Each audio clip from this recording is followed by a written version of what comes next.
Hey everybody, Todd Mitchell here. Welcome back to Game Dev Breakdown.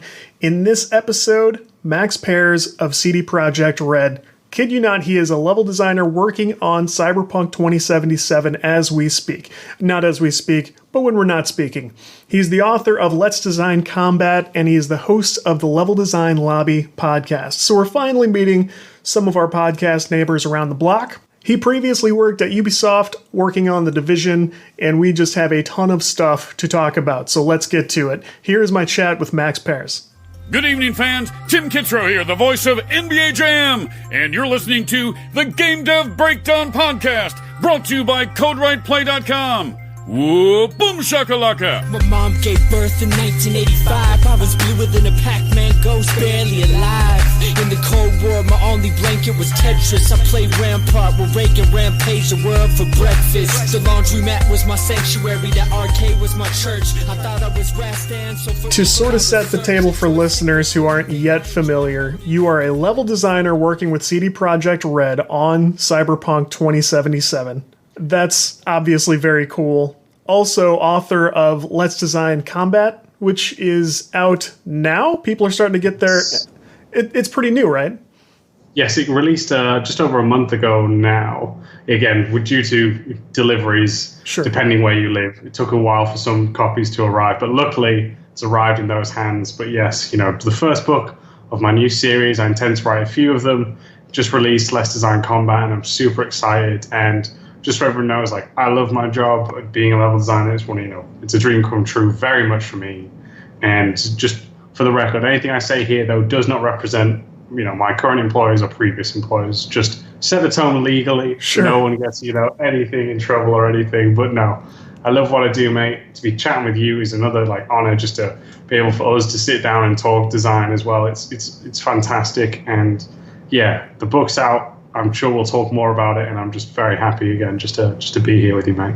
Absolutely. And as a podcaster, I'm finally getting to reach out to one of my fellow podcasters in the neighborhood. I don't get to do that nearly enough. I've said in many episodes, I'd like to have more of the other game dev podcasters on, because there's never been anything but pleasantries between all the developer podcasters I've talked to. And so this is exciting for me, and I would talk a little bit about that too.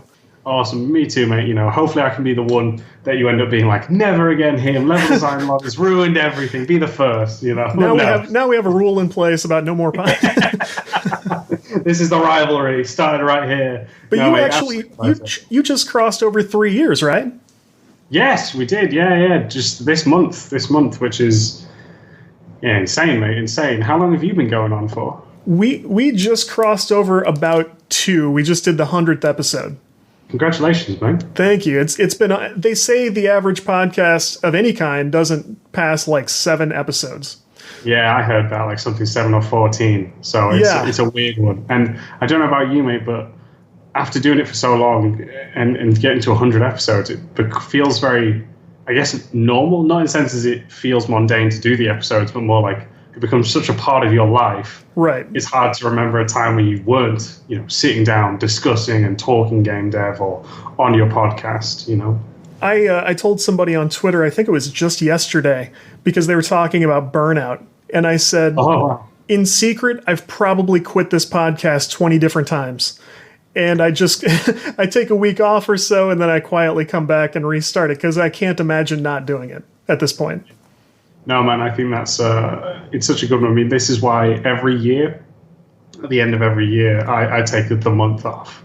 Yeah. Just because, to me, it's like a new season, right? Even though I don't have season 1, 2, 3, whatever, it very much to me feels like, okay, the year's done. What we've done in that year was amazing. Sit back, relax, catch your breath, and then continue for the new season up ahead. So yeah, but no, it is a balance. I mean, how do you balance that then, mate, in terms of burnout, your job and doing the podcast?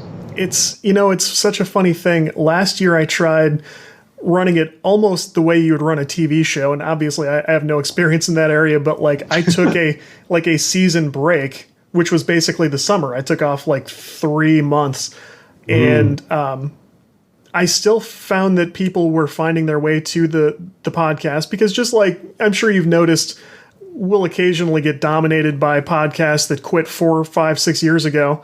And that's fine, because some of them have really great content that people love. I have no issue with that. You know, people are still watching The Godfather instead of Dancing with the Stars. You know, so it's not the kind of thing you complain about. But I find that I know when I need the break to be, and so I just have to roll with it. Most people understand. Some people go like, his last episode was 15 days ago, so I don't want to listen to it. Like, well, okay, you know. It is a weird one where when you think about it, because in the back of your mind, like, you're always told consistency, and like you said, that becomes a worry. And then when you're watching, you know, the big players of podcasting like Joe Rogan, who just like churn out 2 a day. Oh yeah. You're just like, what? How do I compete? Like, so it's always, yeah, you got to kind of train your mind, and like I said, most people are very understanding and very respectful. What's the format on Level Design Lobby? I mean, you're a person with actual expertise, but I know you also talk to guests. So how's it work for you? So like it kind of comes around in, like, I kind of have different episodes. Like the start of the month, I do like a series called Essential Reading, where I recommend like other podcasts, articles, videos, anything, books that I've seen that I learned from. I recommend to the readers. Then kind of the second one of the month is more kind of just a solo episode, where I talk about something I've been playing or something that's on my mind, design. And then finally, like the fourth is kind of sometimes a Q&A, but the third's where I normally speak to other developers. But I think it's so interesting, again, because I think the last 5 guests I've had, now everyone else was amazing, just for the record, before I burn all my bridges. But like the last 5 or 6 that I've just been on a roll with has been so, again, eye-opening to me, because I just think there's so much in design, I'm sure you know this as well, mate, that makes design. So to be able to see another perspective and see how different, like if you will work at different studios, they will kind of focus on different elements of design and how that shapes someone's career too. And I think that is always fascinating, because I'm very much aware, no matter what I do, I will never learn everything about level design, no matter how hard I try. Sure. Many games that I will work on, I will never know it all. So just to hear different people's expertise is always, I get as much out of it as a listener does, and that's always the funnest part for me, so always great. That kind of leads nicely into your book, Let's Design Combat, which you just mentioned is going to be the first in a series. Yes. And I kind of didn't know. I thought that's a very interesting, specific area to write a full book about, which is cool. Thank you for giving me access to the book so I could look it over before our chat. The things I can tell listeners about the book who haven't checked it out yet is it's almost like you get to go into a studio with brilliant designers and get to just sort of pick their brains for the day or something like that. It's almost like if there was a shared knowledge document inside a studio with little tidbits, like if you're in this situation, keep these things in mind. And I can't imagine, it's a pretty unlike any design book I've looked at in that regard. So it's very cool. Thank you very much, mate. That was something that, again, I really wanted to focus on, was to how to deliver the information. And I think, as you know yourself, like I'm sure you've experimented in different ways with your podcast, episode duration, how you talk. Yeah. It's all this about how we, present ourselves and present the information. And I thought to myself back when I was at university studying for games, that you get told to read these books and they're all, super thick, like a Tolkien novel, and Tolkien's a phenomenal writer. But just to see that, like, when you're trying to reference something, and I noticed a lot of other designers who wrote books, because like we just mentioned earlier, there's so much that goes into making design choices that you kind of want to put everything inside it, but that comes to a detriment at some point. And also the same with, like, I didn't want to just take screenshots of other games, because all these games do it amazingly, but with the fact it's level design and you have things like Blocktober coming out very soon and all these aspiring level designers, I don't want them to feel that in order to make levels for a portfolio that they have to hit a finished quality bar of content, that they can just show the block out. So I really wanted to put that in there as if this is a block out, the early stages. You can read those pages and just instantly translate it across to that. of, of what's in the book. So yeah, I spent a lot of time trying to get that right, and it turned out brilliant. So I'm really glad that you really liked that, mate, because that was definitely one of the design goals of the book. It's so visually informative, and to sort of describe that, it sort of looks like a prototype stage. Each thing has its own illustration. Who helped you do that? Because that came across fantastically. Yeah, so there was 4 of us in total with the book, which is crazy to think how many. So I had myself, then we had Alex Partridge, who did the overall layout of the book. We spoke about how we wanted to make it look like an editor. That's why if you look at the illustrations, you have stuff like the icons in the top right. So if you've opened Unity, Unreal, or any other game engine, that'll instantly be recognizable. And then for the illustrations was a friend of mine named Yulita, and she worked with me on Cyberpunk as well as Dying Light, and gone on to other games. And she's just a great person I love to work with. We work together on certain levels, and the chemistry was amazing for that, and I just couldn't imagine anyone better for that. So as soon as I started writing the book, she was the first person I contacted, and it just caught wind, and it was phenomenal. Look, she did a phenomenal job. Very cool. How broad a set of designers, how broad is that group that could benefit from this book? I mean, obviously, if somebody's working on their own shooter, that's fantastic. A lot of great things for them. Small to medium teams definitely can, do you see indies taking things away from this? I saw a few things that I thought, if I was a competitive player of Call of Duty or something, I would want some of these things in mind. You talked about things like, visual sight distance and different angles and stuff. Who do you have in mind for this book? So the way that I view it is mainly because I hadn't thought about the competitive side. That's a really interesting thought process on it there, mate. For me, I had it in mind for aiming from between aspiring, students all the way up to a mid-range level designer. And the size of the project can vary. As long as there's combat in terms of range combat, I think, no matter your camera angle, there are so many of these rules that you can take from and apply to anything, from whether it be isometric, third person, first person, even some sort of strategy games, you can still take away elements from that and place it in with different kind of, say, units using these rules to help set advantage. So I think it's a broad scope. If you're more of a senior, it might be used just more as a refresher. But overall, again, for students to your mid-range level designer and any size of studios, I think who would really benefit from the book. Yeah, for example, there were probably 10 different elements of different ways to use and vary cover in a, just being behind cover, the height of the cover, cover compared to the type of enemies in the level. It really broke things down in a way.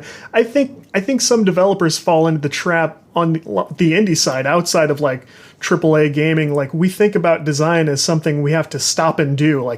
It's so broad and so deep that you can almost fall into a trap of going design is just whatever I make this game to be, Oh, definitely, mate. I think this is a thing because I knew, for example, that combat wasn't one of my strongest suits, and it was something that I knew I wanted to get better at. I was just right, well, how can I do this? And I was looking online. There wasn't any books. There's a few articles out there that I thought really kind of broke it down in a more easyable, digestible way. And then obviously I started to get better, and I started to understand what I was doing, how my levels had gotten better, what was it that I was focusing on to make them more enjoyable. And that's kind of how the process or the thought process of making this is, okay, I've learned a lot. Let me try share this in a new, exciting way. Because like I said, one of the things I want to do with the book as well, and hopefully it's done it, is to present it in a way that we haven't seen other books been done before. Because in layman terms, it is a picture book, for that. But the reason it is a picture book is because it's going to grab your attention. You can flick through this book anytime that you want. If you're oh man, I've got this combat. Oh, there's something there. You can revisit instantly, quickly. And, it's just so you can literally take those layouts on the page and block them out into your level, and it will, show the points instantly.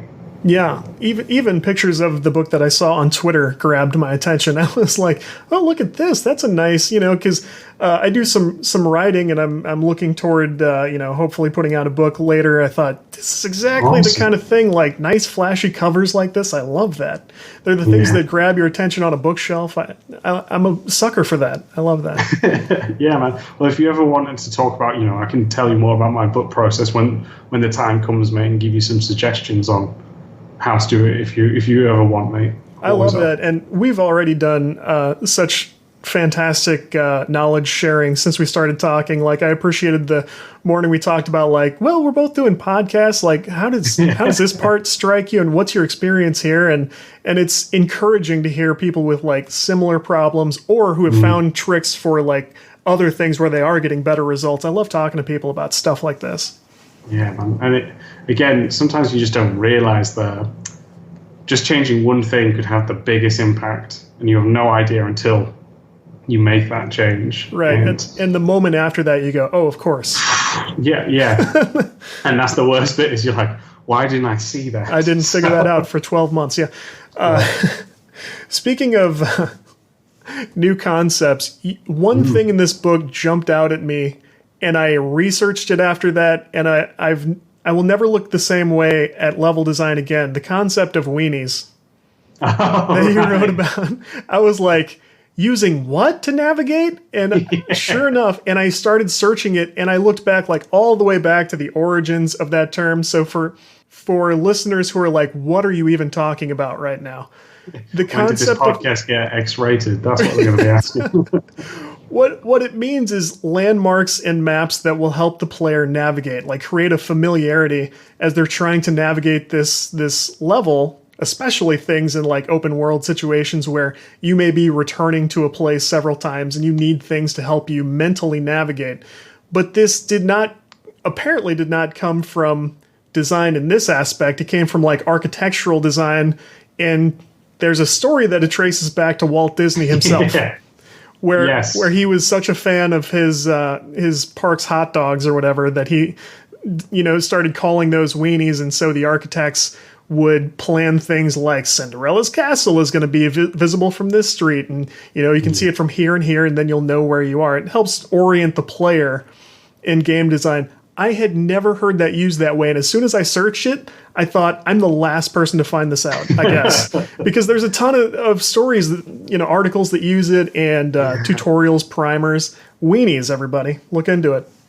There you go. Yeah, it's so funny as well when you think about it. I always think about, like, with different designers, because the weenie term is definitely more used in American companies, I have found, versus European. And it's just, again, when I first heard the term, I was like, excuse you? And it's just one of those ones where you're like, oh, right, okay. Because like we would refer to them as landmarks, but again, and that different people's weenies. I would have immediately had the context and understood what you meant. But yes, here we place a ton of value on our hot dogs. And so the weenie concept, I guess, also resonates with us. But so tons of cool stuff like that. And I have to wonder, where does the series go next from here? Yeah, mate. So next year, quarter one of next year, I'm hoping around about February, but I don't want to fully commit to that until I know more, is when I intend to release the second book of the series, which is focused will solely be that on traversal and exploration, really kind of focusing how you guide players through your levels, how do you increase, enjoyment as you just move from left to right or from A to B. And that's the kind of next plot for the second book. And the third book is going to be about stealth, is what I'm thinking. So we're aiming between 3 to 6 books in total. But, there's still a few things we want to nail down. But yeah, so that's kind of where we're going. First 3, I think, will be done by the end of next year. And then from there, we'll kind of look and reassess where is it we want to take the series. So I just want it to be like bite-sized books for each individual topics. That way, again, it's completely focused. You know where to get the information from, displayed in a very eye-grabbing, easy digestible format. And again, it just becomes something that hopefully young students, young LDs or just overall designers, passionate, hobbyists or indie devs can just grab and be instantly, relate to and learn from. It seems like you've pinned down a formula that people are very thirsty for. Like the people I've seen talk about the book on Twitter were like, I'm so glad this got here. I've been waiting for this. This is exactly what I want. So that seems to be a very positive indicator. I mean, it seems like the series is going to do well. I hope so, mate. And it's been, just like I said, just beautiful, because I'm sure you know when you first launch your podcast as well, you know when you've been working on it for a while and you're like, God, I hope people like this, because you never know. You're excited, you're nervous, you don't know if it's going to take off or fall. And so, yeah, to see that people overall have enjoyed it and are passionate about it. Hey, buddy, yeah, we're going to go upstairs in just a little bit, okay? Okay, thanks, pal. Sorry about that. There's my son. It's all good. All good. Just the guest stars. I'm not even the real guest here. We'll wait for him to show up. He's done a cameo in 2 episodes recently now, but my wife works overnights, and she offered to get up and hang out with him. I said, oh, don't do that. That'll never work. We have big time difference between you and I, and then she does overnights, so she's closer to your hours than mine probably. Oh, wow. So I said, he can hang out with me. The world works on Zoom now. Everybody's got kids nearby and, exactly. Pets and things. So that's just the way of the world. But man. Speaking of, sort of where your focus is on design, where your focus was for this book, throughout your design career, and it doesn't really have to be pertaining to anything you do right now, but I mean, how much do you tend to specialize as a designer? Do you really focus in on I'm sure it depends on the size of your team, but how specific do you normally get and focus? So, yeah, it really depends on team size. So back when I worked at Ubisoft, I was more technical level design, so working more on the scripting kind of elements. Yeah. And, that was kind of a very specialized role with that, because I wasn't doing as much of the layouts. As I said, it was more to do with the scripting itself, until I moved off into the expansion for Division Underground, where I was more a traditional role of level design, creating the layouts and taking the information from the technical level design team to script and make our levels. So it can go so specialized, but generally best practice in most companies is you will do your blockouts, and you will hopefully script the overall encounter and pacing of your levels too. So that's kind of how it will roughly go.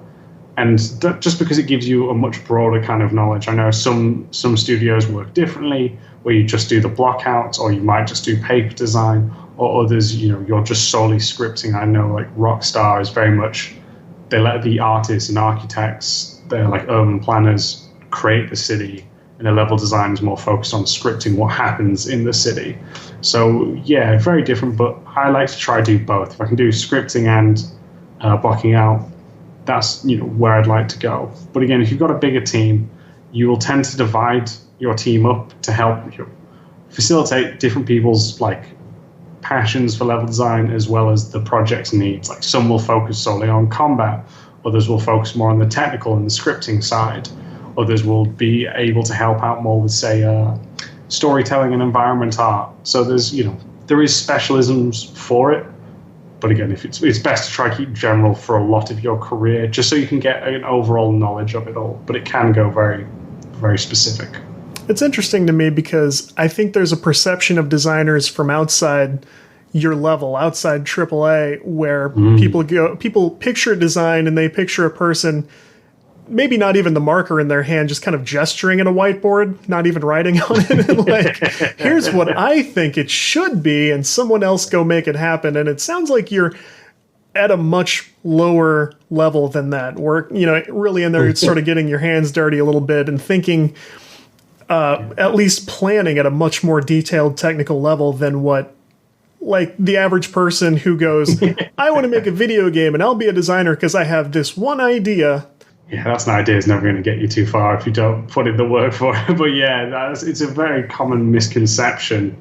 The amount of people that come to me and be like, my son, or I've got a great idea. Especially when beer comes out, for some reason, that's the time where people love to tell me their great ideas.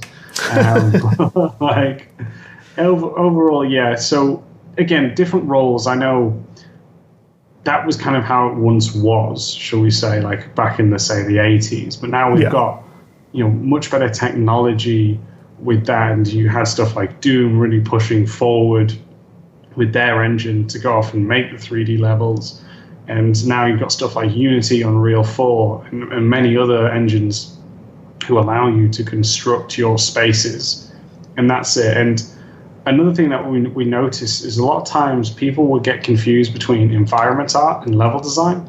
Now, environment art is that of making the world that you as the player explore extremely beautiful, eye-catching, and making it feel very lived in.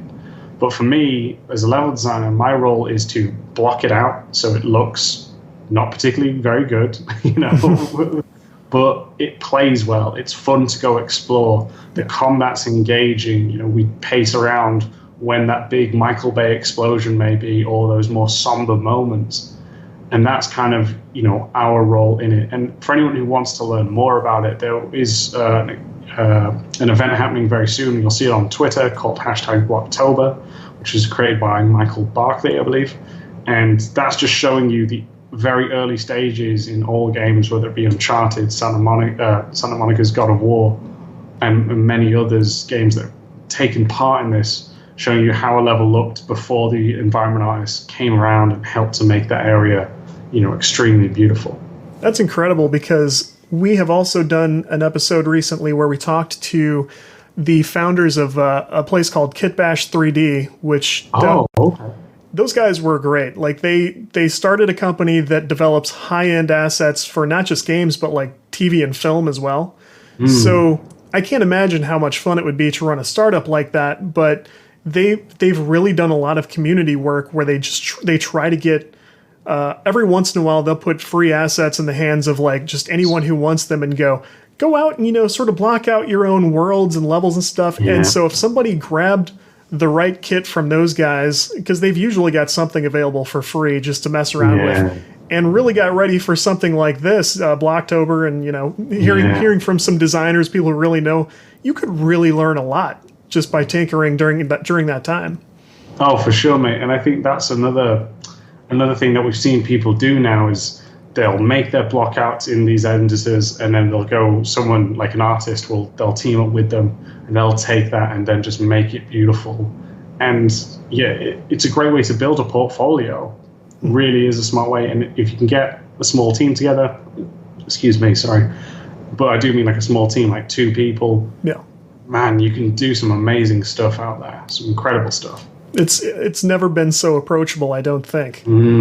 Yeah, exactly. So probably not a bad time to move into your background. You mentioned earlier that you studied games in school. What was the story there? What did you actually go for? Yeah, so I always knew I think I wanted to make games. Some of my earliest memories is my father and my uncle playing PlayStation in front of me, Metal Gear Solid, Final Fantasy VII. And when I started to get into high school, luckily there was a programming club, and this is near the end of my time at high school. Sadly, it had been put together. But I learned how to make Flash games, and my very first Flash game was essentially there was asteroids falling. You pressed a button to go left or to go right to just try to dodge the asteroids. Simple, but just it was a fun little one to feel like you've made something.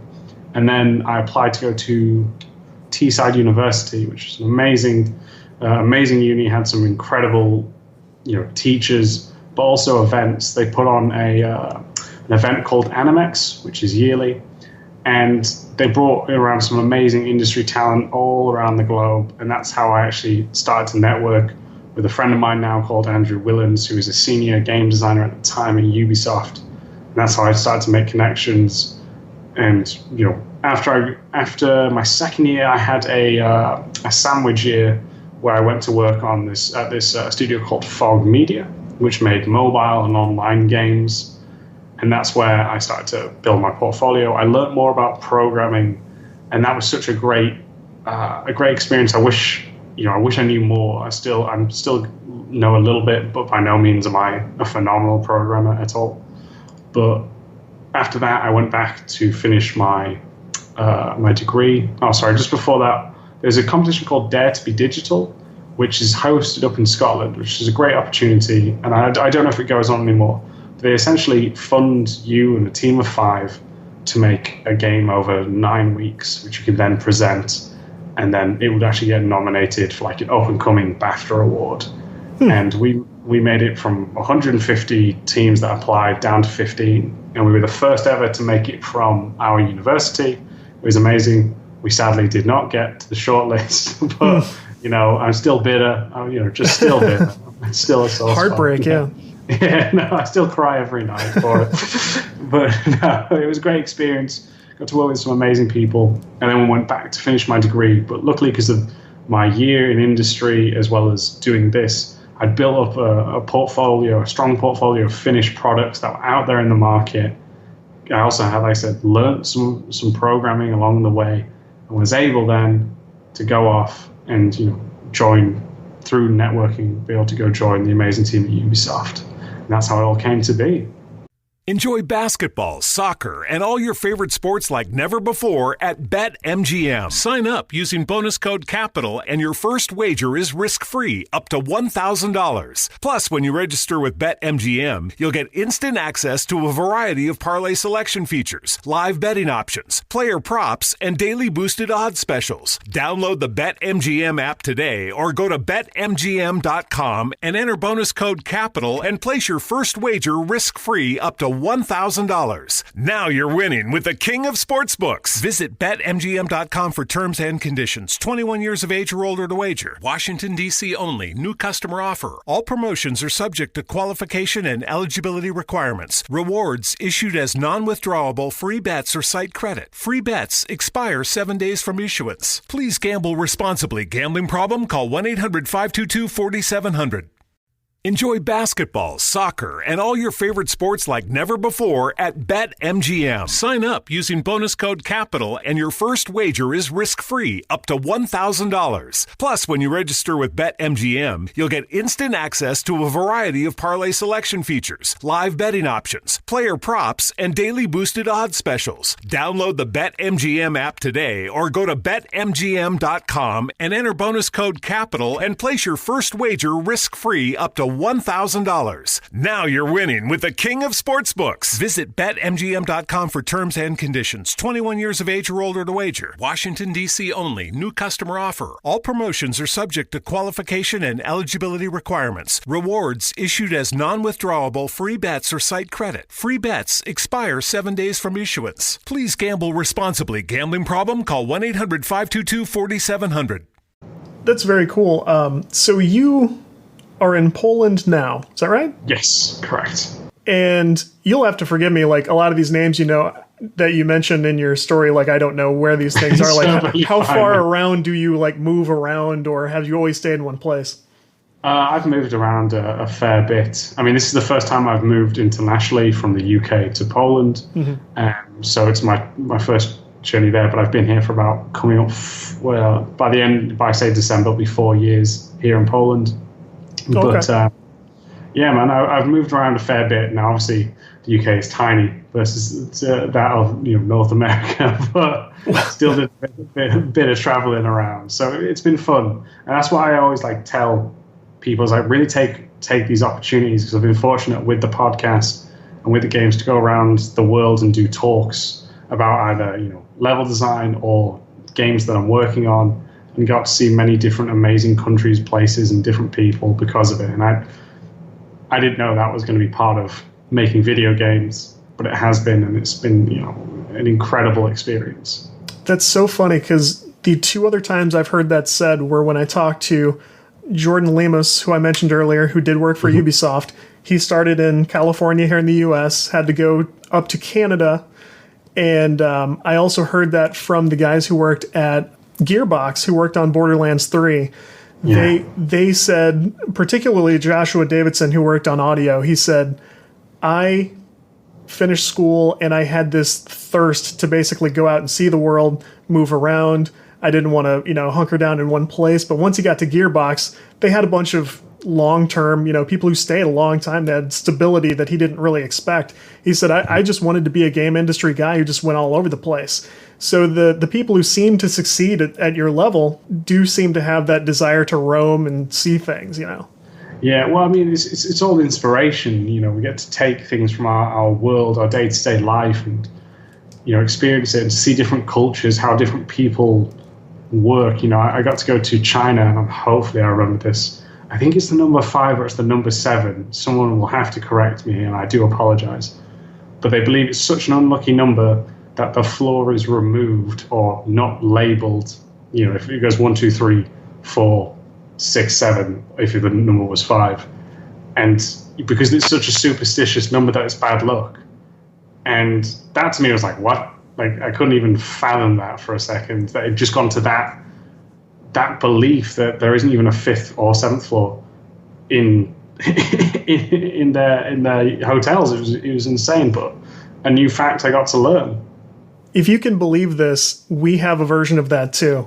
Oh, no way. It's usually the 13th floor is missing from particularly old buildings, especially.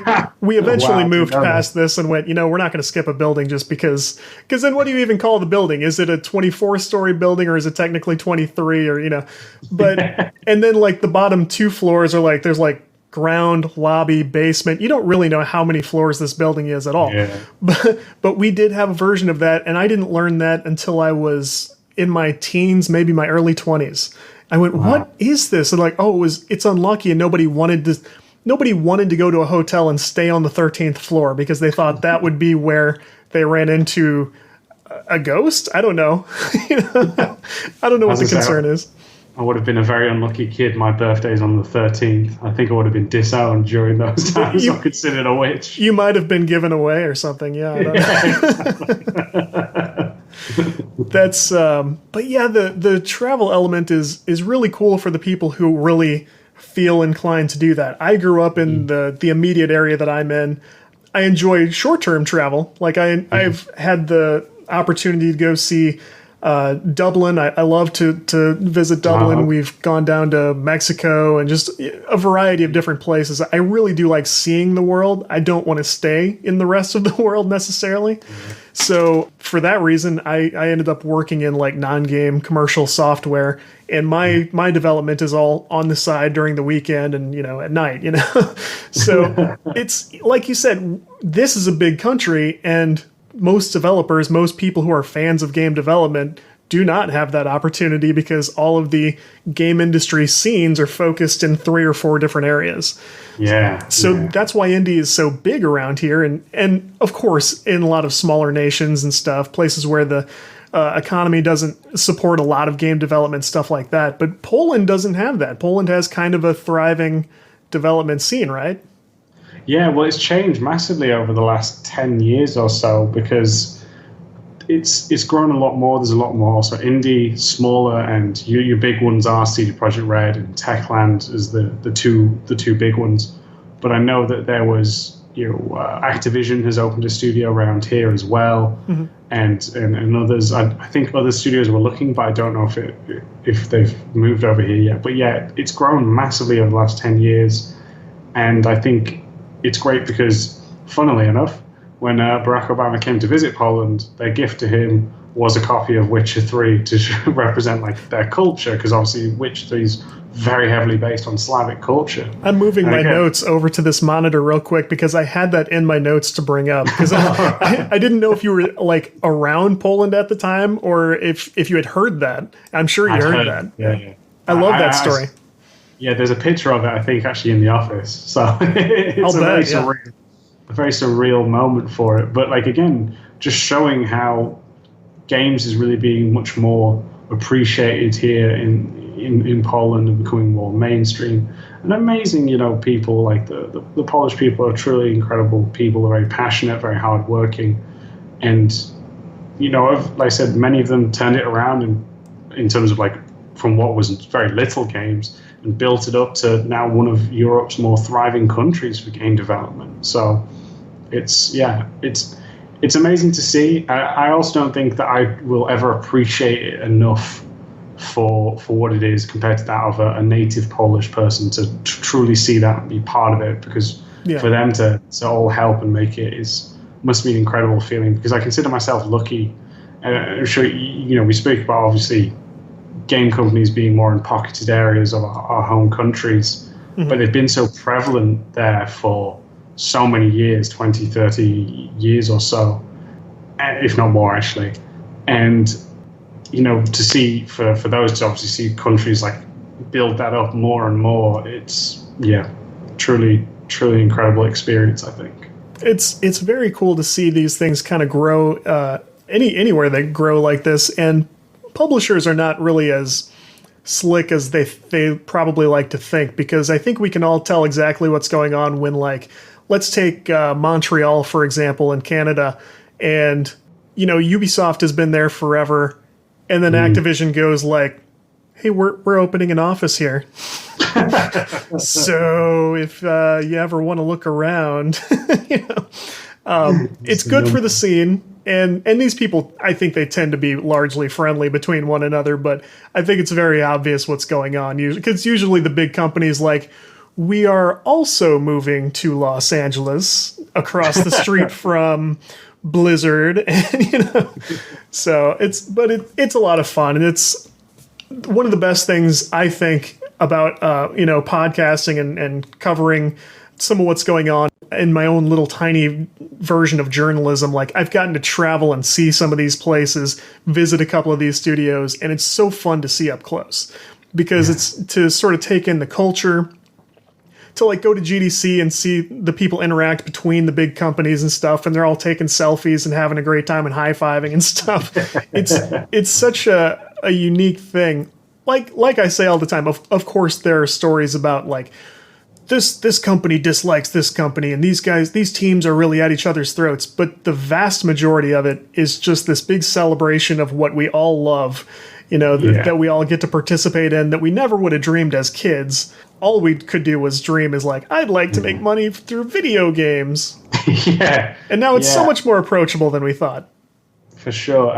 I think those kind of feuds are kind of like, you know, a much more higher level, I speculate. Like, everyone I've met too. I mean, when I was in LA for E3, me and a friend called Ivan, great lad, we ended up finding ourselves in this party, and it was just filled with all the LA studio devs. I'm not gonna lie, I felt so out of place because I didn't know anyone. Like, it's a whole new scene compared to what I know. Like, I'm used to different parts, but everyone was just very friendly. As soon as we got talking, everyone was talking really, really nice. And like you said, it's all for the love of video games. We all love it. We all love to make it, and we're all fans of one another. And the thing is the industry is so small that you're probably going to know, you know, 6 degrees of separation, right? Someone's going to know someone you work with, or vice versa.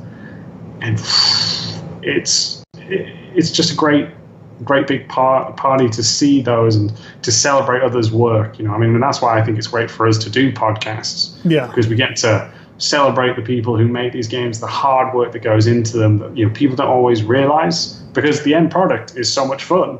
They don't realize the amount of hard work that goes in to make them. And for us to get that chance to celebrate with them, or to allow them to celebrate on our platforms, or just with a beer, is definitely one of the funnest aspects, for sure, man. Like you mentioned earlier, the inspiration for doing something like this, I get to create some of the content I loved to follow. You know, I love reading about studios, and I love following articles online and stuff, but to have a chance to sort of capture more of that and help tell that story, it's fantastic. It's really amazing. And you want to talk about, you mentioned feeling out of place. I can't. You did get to go to school for this stuff, and you got to take a year and work on some of it yourself. But I imagine getting dropped in the middle of Ubisoft. Did you go straight to work on The Division, or did you do something else before that? So, like I said, I'd made some mobile games prior to it. Right. So, and then once I arrived, I was working straight on The Division, and it was like it is an incredible experience. It was a place where also, though, I was very lucky to have such a strong team around me. Like, sure, I think there were in total, like, because multiple studios worked on Division, and the Ubisoft Reflections, where I was, there was 13 level designers in total, which is the biggest LD team I've ever worked in to this date. And the amount of like skilled and talented, experienced people, I think, was one of the most amazing things. So I just got to sit there and just learn and watch these people who have worked on some of the games that I loved. Yeah, with some of the games that my family has loved, and to just sit there and just learn was incredible. Now, I'm sure I made some bad jokes along the way. My favorite one, I always love to tell it, was So I was more technical level design, and the lead of the team was named Simon Cooper, who is a phenomenal man, a truly amazing level designer. And he went away for one week. He'd gone over to Massive to work with the other team to talk and communicate about how we're going to do certain things in the process. So what I did was I took a piece of paper, put at the back of my monitor like temp technical lead level designer, and just to send him the picture. I obviously was drowning in work and didn't know what I was doing, but it was a very fun moment to pull his leg. So when he came back, he was like, "Don't ever do that again." It was an amazing one. But yeah, just to work on the team, and for me, it was. I consider myself very fortunate in a way that I've only worked on new IPs. I've not worked on a sequel or anything yet. And to work on The Division, which, before it released was a very anticipated game, very big game that was built a lot of hype around it. Now onto Cyberpunk, which again is very anticipated. So to be part of the experiences where you're working on what will hopefully be a successful franchise or a series that's beloved by gamers, again, it's a dream come true, really. When I think about it, I'm like, oh yeah, this is really cool. Like, we get to design our own rules for what the franchise will be. We get to decide. I'm part of the team that get to make those choices and learn from that and push it into whatever it will become next for others. So yeah, it's a really cool experience. Yeah, absolutely. What's an example, just for fun, what's an example of a game that you had really loved that you got to work with somebody who worked or contributed to that game? Because that's got to be the best feeling in the world. Oh man, I feel very star-shocked when that stuff happens. Like I was chatting to someone recently who's a guest on my podcast, and he'd worked on Dead Space, and I loved that game. And I didn't think I'd ever meet someone who worked on it. And then when he was like, "Oh yeah," and I did some else with Dead Space, I was like, "Stop, hold on, we need to talk about this," because I loved that growing up. Yeah. And then to see others who've made, again, just very different games. We have a friend at work named Manuel who worked on Rhyme by Tequila Studios, a very nice kind of emotional game. And I remember playing that before he joined the team. And when he came over, I was like, okay, we need to talk about this, because I want to pick your brain about why you did all this stuff. So it's always fascinating because everyone's got a different story, like the choices they made. And it's always so cool to see these people and for their passion to still be there for 10 plus years of their career and still remember the moments that they've made on certain games, certain choices. I'm very fortunate to pick people's brains, that's for sure. It's true. Like, you can tell from interviewing somebody who's done this kind of work and achieved great things that this hits them most of the time the same way we look at it. Like, they perceive it as this fantastic part of their lives that they got to participate in, because those really crystal clear memories they're able to share, and the things you can read about in books that they were able to relay to authors over the course of many interviews. Level of detail, it's like you're there with the person going through it. It's really incredible. And that's why I enjoy talking to indies the same way I enjoy talking to people from big, very successful studios, because when one person has gone through this entire experience, put together a popular game, they've been through something life-changing, and they've always got fantastic stories too. Yeah, I mean, indie developers, like, a huge shout out to them, because I know, especially with COVID right now and everything's on lockdown, I don't get a chance to speak to many people. I'm sure you know as well, sir. But it's just one of those ones where you get to hear their stories and the courage, in my opinion, it takes to go be indie. Because especially when you've got someone who've come from AAA studios, because you have your income, right? You've built that life. And if you do have kids or a partner or, a dog or cat, something that relies on your income, it becomes a lot scarier to take the plunge. I was watching a documentary on the team that did Darkest Dungeon. And again, they were just like, well, we had some money saved up. And you're just thinking, man, to take that risk on, no matter how much money, say if it was even 10 to 15,000 is the average price for a mobile game right now, or it was 2 years ago, and to financially put yourself out there just for the passion, the dream, it's just so inspiring for anyone who does that. Always have my utmost respect for that. In your career so far, have you generally worked on teams pretty closely with other designers strictly, or have they been kind of like cross-discipline teams? Primarily cross-discipline teams. I think, when you're working on, so when I was working on mobile games, most of the team would range from 3 to 5 people, different disciplines, artists, others say programmers on different kind of fronts, because you not only had the gameplay programmers, but you had those to work on iOS and Android to help make sure it fit the platform, scaled, things like that there for it. And then, you've got your sound designers, your animators, many more UX designers, UI programmers as well. So there's a lot of disciplines that go into it. But what tends to happen is when you're working on a project, you'll be with your team so you know who's in charge of which section of the game. You'll communicate kind of rough guidelines, I guess, is how best to describe it, for what you all believe makes a great insert game level, Division level, Cyberpunk level, whatever that level may be. And then when you go off to work on your level, you'll work with your artists, your mission designers, and just try to communicate as best as you can, because no matter what size your team is, the first thing to break is always communication. That is always the thing that just disappears. So you've really got to make sure everyone's kind of on the same page. And it happens, if we're saying, man, we're going to work on this level with the giant robot, you've got a very different version in your head of what a giant robot is versus my version. So we always have to be like that. Red, animatronic, gas-powered, bipedal robot, just to help, all right, narrow it down and come together. So, yeah, it normally tends to be multidiscipline, which is great because you get to learn and speak to amazing people who do incredibly different things. Yeah, it's brilliant. That seems like it must become an important part of the tool set when you're looking at moving between studios like Ubisoft and CD Projekt Red. I mean, I'm sure big studios would love to try out, hey, this person worked on a mobile game with 2 other people and seems like a great designer.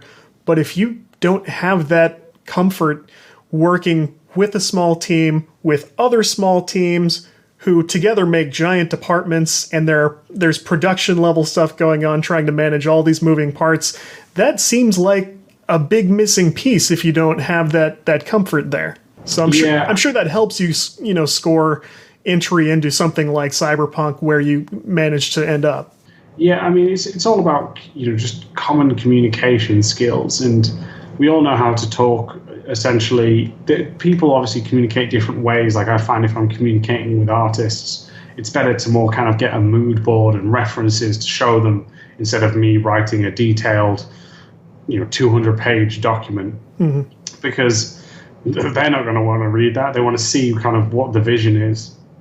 But if I'm speaking to more of, say, a programmer, just cut the fluff, go straight to the point, give the kind of repo steps, be very, forward with what I think is causing the issue or what I want. And that's the best way to communicate with them. So it's finding, different ways to communicate with different people. But like I said, everyone's super friendly in the industry. It's very rare you meet not so nice people. And it might be someone on a bad day if you do have that experience. Sure. And hopefully it won't happen again. But everyone's very friendly. So, that makes my life and other developers' lives very easy. How much did you learn about your own listening skills when you started podcasting, particularly when you started interviewing? Because if you're like me, I realized there were levels of listening I didn't even know about, and that I wasn't as good at it as I thought. Have you had that experience? Yeah. I find it a hard line, right? Because to toe between, obviously, like I say, you're listening, when to talk, what to talk about. Like, should you just ask the questions, or should you kind of bounce off each other? I'm sure every guest is slightly different in how they talk and kind of what your kind of comfort level is with them as well, because some keep it very professional, others like to joke around. So I definitely found that, I tried to step back and listen more. I found that I was talking too much in my early stages of interviews, just because I was excited to talk. But right. I want to, but I realized that episode's about them, right? And that's the like I mentioned to you earlier. The other episodes that I do in the month is just me talking. They're my episodes where I can just say as much as I want. But it was a tough one. I mean, how did you tackle the subjects, man? See, people don't think about this part because I will write an outline generally. What I like to do is write as much as I can about almost like I was writing a short resume for a guest. Like I've got it. I'll even send you the document if you want to see it, but it's, I've got your name, your title, your big projects. And then I tried to pick out bullet points about each of the big projects I knew we were going to talk about. And, if you go too far down that road, I could have assumed that because you wrote Let's Design Combat, that you were a strictly combat designer, and I could have written 50 questions I wanted to ask you about combat design. Now, you probably would have done fine with that, but it would have been the wrong direction to really lean that far in the discussion, and I could have thrown away 45 minutes of really good, all-around general discussion that we could have done. But I started this because I worked as a professional software developer. I wanted to break that sort of stereotypical, like, that guy's a developer, he's not the best at communicating. I didn't want that to be my career. I wanted people to look at me and go, no, he's cool. Like, we can talk to him, we can bring him into a meeting and he'll be okay, something like that. And like I said, I started and I realized my listening was not good at all. And over the course of, doing enough of these, I'll look back during editing and go, I forgot to ask him this. I should have followed up on that, but it's come a long way for me, I think. And even friends who have sort of followed the podcasts I've done have gone, oh yeah, it's like you're way, they say better and then that hurts your feelings. Like, was I that bad? but really, I knew I was doing this to try to improve something. And if people have that problem, try stuff like this. Go on podcasts if you don't want to start one yourself, but have conversations and really focus on that listening and adapting a conversation to it. That's my experience. I don't know, how different it is for you. So, no, man. I mean, you've done a great interview here, mate, and I appreciate what you've done with it. And so, thank you. And we sure have burned through an hour, just minus the parts I promised to cut out. Exactly. Tell me this just for fun. Two things. If you left the industry tomorrow, what would you do instead? I could have warned you about that question, but it's more fun. Well, it's always a tough one, just because my life has been so based around video games. My education was on it.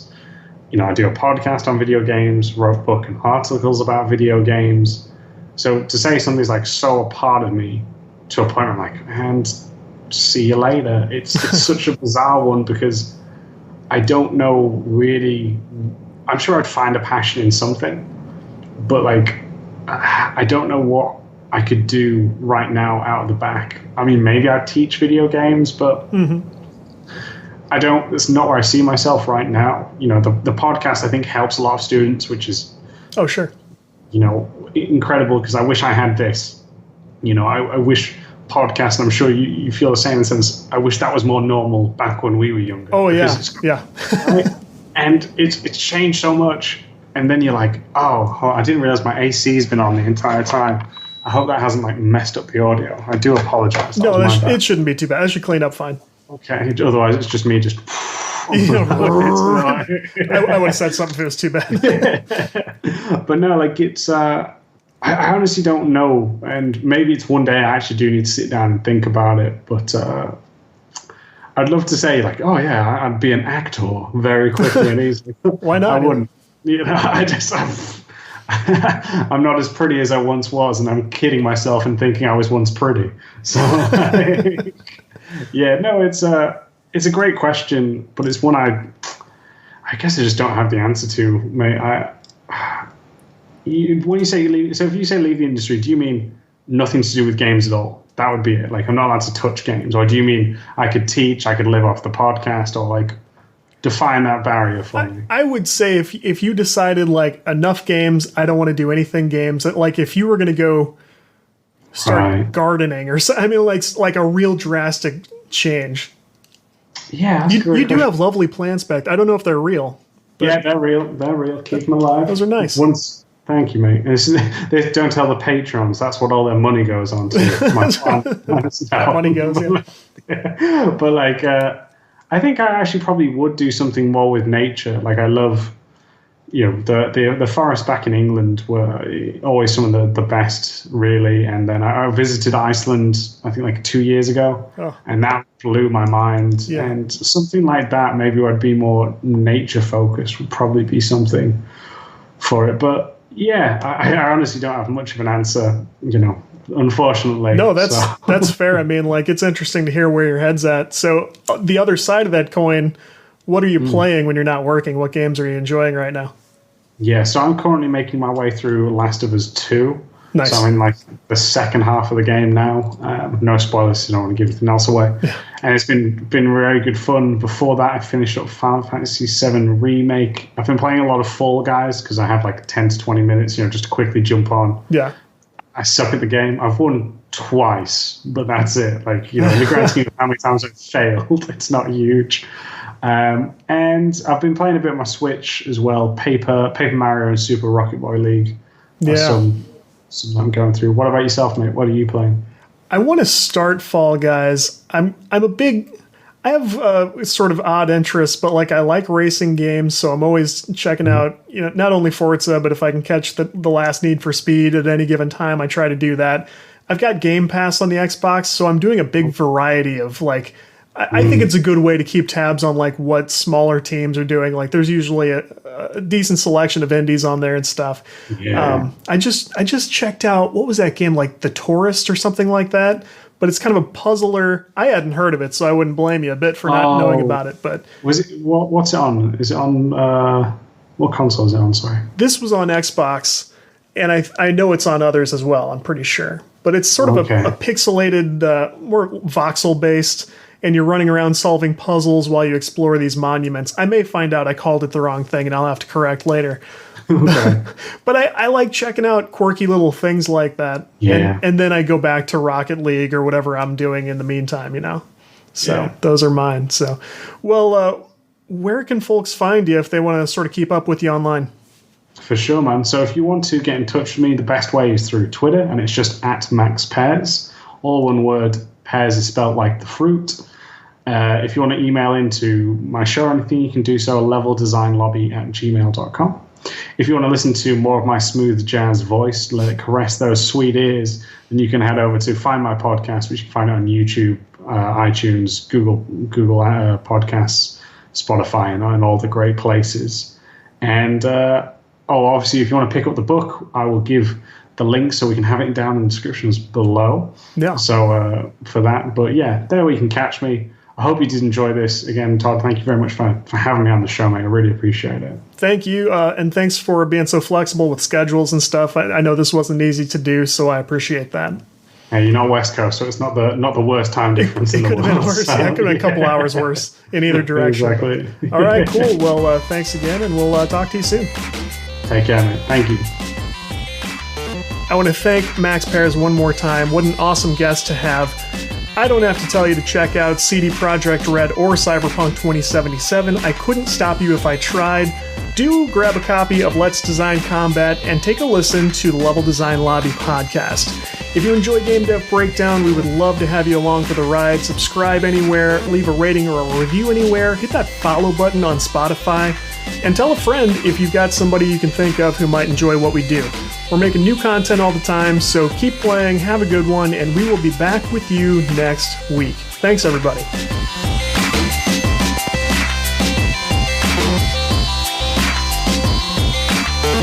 Congratulations on your Game Dev Breakdown, whatever that is.